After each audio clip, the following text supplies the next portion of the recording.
I'm Amina Masood, and I'm human rights defender and also a victim of enforced disappearances myself. My husband is enforced disappeared since 2005.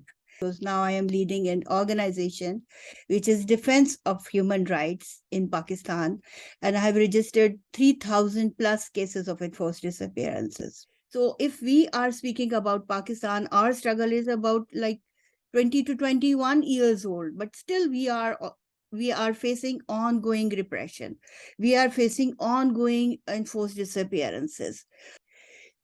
Looking at an angle from the perspective of an activist, I would say that we must have the victims on board wherever we want to address this question of accountability.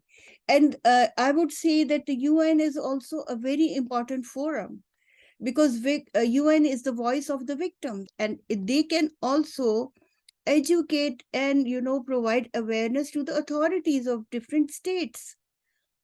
The states are trying to say that look, there is a terrorism, there is so many issues, so we have to protect the security of the country, and that is why we cannot allow you to have an association, we cannot allow you to have a protest demonstration, we cannot allow you to have an exhibition of art. So it's that to that extent that our freedoms in whichever way we want to express are being curtailed, and they are shrinking spaces of democracy.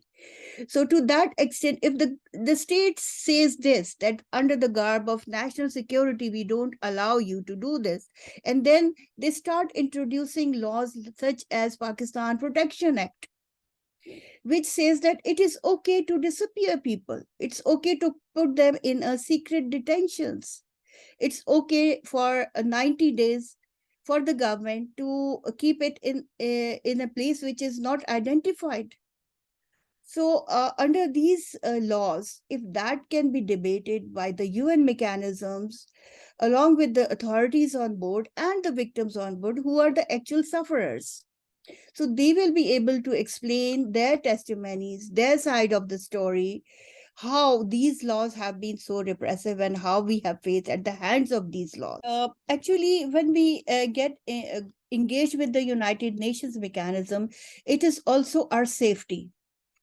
And the government, if they are thinking of doing a crackdown on us, if they are thinking to stop our voice, when they see that they are associated with the United Nations and they are very closely following their mechanisms, so it gives them they think twice before doing something nasty.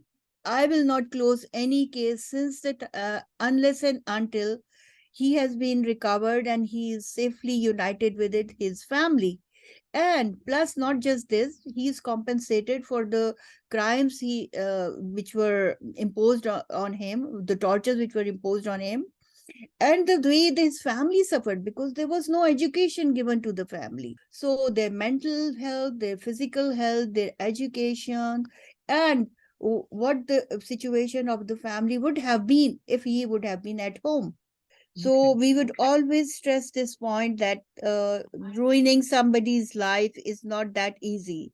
So one should be have a very, very heavy, the government or the authorities or the perpetrators should pay a very, very heavy price for the lives they have destroyed. And they should be according to minimum, I would say they would be according to international standards.